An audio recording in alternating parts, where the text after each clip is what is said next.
Pienenä Arto oli ihan tavallinen poika. Sitten hän kasvoi ja ennen pitkää hänestä tuli teini.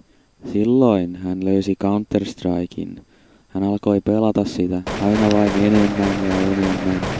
Hänestä tuli suorastaan no life.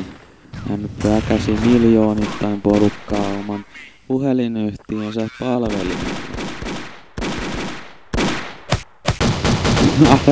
Ei vittu, ette paskoja. Mutta eräänä päivänä hän sai tietää, että on muitakin palvelimia olemassa.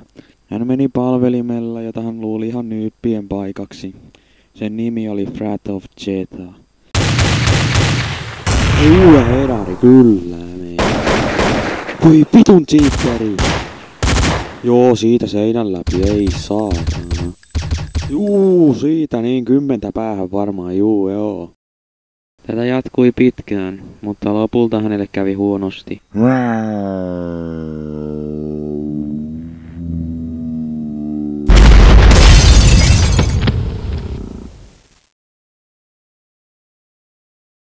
Sinä voit olla seuraava. Sano ei Counter-Strikeille.